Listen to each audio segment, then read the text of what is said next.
नमस्कार सभी दोस्तों, पूर्णपुर वासियों, पीलीभीत के सब लोग और सारे देशवासियों, जितने भी दर्शक यहाँ पे जुड़े हुए, सबका मेरा अभिनंदन, नमस्कार, सत श्री अकाल, आदाब। दरअसल वक्त इस समय पूरा ठहरा सा हुआ है।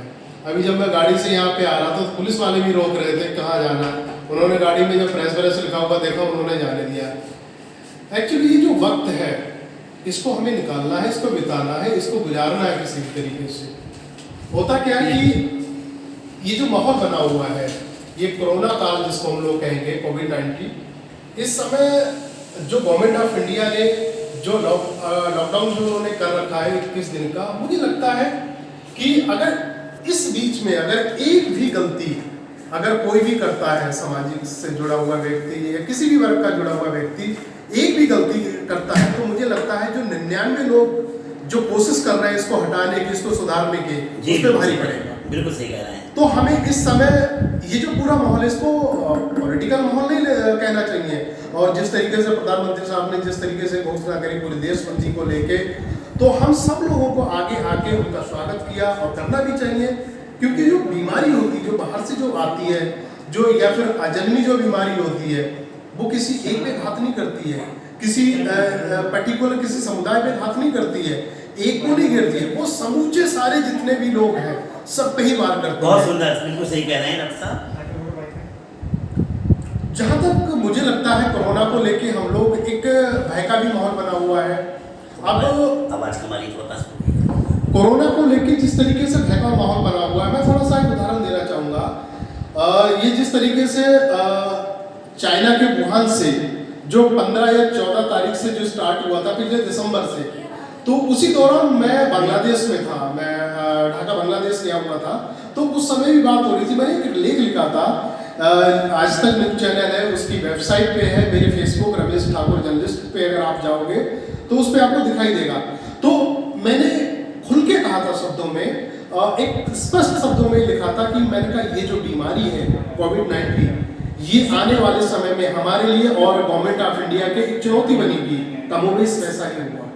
क्योंकि अच्छा, मैं भ्रम वाली बात बता रहा, भ्रम की जो स्थिति है, इसमें होता क्या है कि हम लोग आज की डेट में सोशल डिस्टेंस इस तरीके से चल चुका है, एक भ्रम सी स्थिति हो गई है कि हम इससे नहीं मिलेंगे, उससे नहीं मिलेंगे। डर तो है, लेकिन मुझे लग रहा है ये इसमें ज्यादा डरने की जरूरत नहीं है। क्योंकि मुझे एक भी केस ऐसा पूरे हिंदुस्तान में आज तक, अभी तक एक केस ऐसा बता दो जो यहाँ का जन्मा हुआ हो, एक भी केस नहीं मिला। जो सारे के सारे केस है, बाहर के जो लोग आए हैं उनके हम लोग संगत में गए हैं, उनके साथ में बैठे हैं। या जिस तरीके से दिल्ली का जो मामला हुआ, ये जमाती जो लोग आए थे, जो 3000 लोग पूरे देश में जो घूम गए हैं, वो उनके संगत में जो लोग आ रहे हैं, उससे आंकड़ा बढ़ रहा है। बड़ा डर सा लग रहा है 2-3 दिन से कि 2 दिन के अंदर, कल से और आज 48 घंटे हमारे लिए इतने भारी पड़े हैं। कम से कम 2000 के आसपास मुझे लग रहा है आंकड़ा चला गया है। लेकिन अभी 2:30-3 बजे का ऊपर का समय हो रहा है। आज 12 बजे तक यहाँ सिर्फ उत्तर प्रदेश में जहाँ हम लोग बैठे हुए हैं, वहाँ 15-16 केसेस पाए गए हैं। शायद मेरे ख्याल से 1-2 केसेस ऐसे हुए हैं जो हताहत भी हुए हैं, डेथ हुई है उनकी। तो स्थिति जो है, अभी मैं जो आ रहा था, एक रिपोर्ट भी कर रहा था मैं, तो एक देख रहा था, रिसर्च भी कर रहा था। इस समय की जो स्टेज है वो मुझे लग रहा है 1-2 तो बीत चुके, जो 3rd स्टेज है हम लोग बिल्कुल उसके मुहाने पे हैं, उसके बिल्कुल करीब में हैं। अच्छा, एक बात आपको मैं बता दूं, गवर्नमेंट ऑफ इंडिया इसको डिक्लेयर नहीं करेगी। डिक्लेयर इसलिए भी नहीं करेगी जल्दी क्योंकि इससे डरावना और माहौल हो सकता है। क्योंकि अब हमें सावधानी इतनी बरतनी होगी, हमें भी अपना भी आसपास के लोगों का, पूरे देशवासियों का जो स्वास्थ्य, उसके लिए रक्षा करनी पड़ेगी। जी, आप कुछ कहें। ठीक है, आपका संदेश सब तक पहुंच रहा है, आवाज नहीं आ रही थी तो कह रहे हैं, और आगे इसको जारी रखते हैं।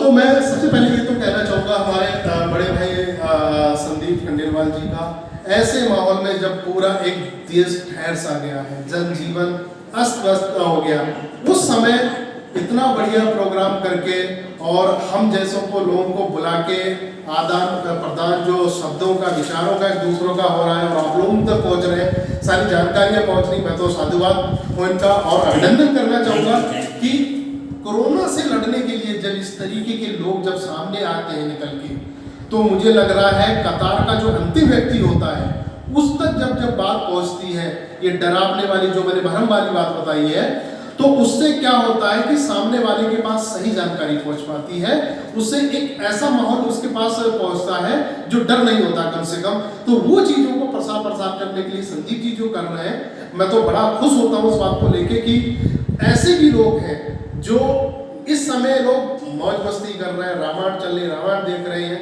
लेकिन नहीं, जब कल मुझे जब फ़ोन करा संदीप भाई ने कि रमेश आपको आना है, तो बड़े भाई हैं, जाहिर सी बात है कि इस समय हम लोग जितने भी पत्रकार हैं सारे नौकरी चाकरी वाले लोग, घर से ही हम लोग काम कर रहे हैं, लेकिन मैंने इनका जो इनविटेशन है स्वीकार करा। मैंने कहा मेरे लिए सम्मान वाली बात है, वो बड़े भाई के पास में जाऊँगा और कई सारी बातें सीखने को मिलेगी।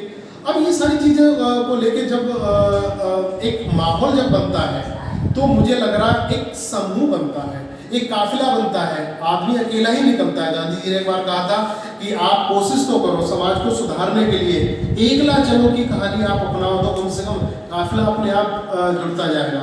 आज संदीप भाई को मुझे लग रहा है कि यहाँ का पूरनपुर का नहीं, मुझे लग रहा है समूचे जिले का एक व्यक्ति जानता है इनके जो सत्कर्म है और इनके जो सामाजिक कार्य हैं उनको देख के बड़ी खुशी होती है। जब हम दिल्ली में बैठते हैं तब इनको लेके कई सारे फोन हमारे पास आते हैं। मैंने अपने सामना में बड़ी स्टोरी इनके ऊपर करी थी और जो वहाँ पे मुंबई में छपी, तो मुंबई के संपादक साहब ने मेरे से पूछा कि ये कौन है, ये क्या है। फिर मैंने कुछ चीज़ें ऐसी बताई तो उन्होंने कहा बहुत अच्छी बात है, एक गाँव कस्बे से, क्योंकि पूरनपुर है, जब दिल्ली में अगर पूरनपुर का नाम लिया जाता, मुंबई में लिया जाता तो एक बड़े गाँव में आता है, कस्बे में आता है, शहर में भी गिनती नहीं होती है, लेकिन फिर भी छोटी जगह से लोग निकल के इतनी चीज़ें सामने आती हैं, रचनात्मक चीज़ों को जब सामने लाते हैं तो मुझे लग रहा है वो दूसरों के लिए संबल बनता है, दूसरों के लिए प्रेरणादायक बनता है। मैं पुनः धन्यवाद देना चाहूँगा संदीप भाई को कि इस तरीके के प्रोग्राम, मुझे लग रहा है ऐसे दौर में जब कोरोना काल चारों तरफ से फैला हुआ है, लोगों के मन और दिल दिमाग में मायूसी है, डर बैठा हुआ है, और ऐसे में जब आपको एक जानकारी देते हैं और आपको एक खुशी जैसा माहौल आप तक पहुंचाते हैं, एक प्रफुल्लित करते हैं, तो मुझे लग रहा है इससे बड़ा काम दूसरा कोई नहीं कर सकता है। वो कहते हैं ना समाज में रुलाने वाले तो बहुत हैं, अनगिनत रुलाने वाले आपको मिलेंगे, लेकिन हंसाने वाले बहुत कम हैं। और हंसाने वाले जब एक तो नगीने निकल के आते हैं संदीप भाई जैसे लोग, तो मुझे लग रहा है फिर समाज एक कहा जाता है ना जो ठहर सा गया है, लेकिन नहीं, उस ठहरे हुए समाज को भी उसके अंदर रवानी को भर देते हैं संदीप भाई जैसे लोग। मैं तो धन्यवाद देना चाहूँगा दोबारा से पुनः से। बहुत बहुत धन्यवाद हमारे छोटे भाई मित्र डॉक्टर रमेश जी का। आप मेरे बारे में जैसा भी कह रहे हैं ऐसा कुछ नहीं है, मैं भी आप लोगों से बराबर सीखने की कोशिश में हूँ। बहुत धन्यवाद, आप लोग का सबका प्यार मिलता रहे। आइए हम लोग इसी लाइव अंताक्षरी को आगे बढ़ाते हैं, लेकिन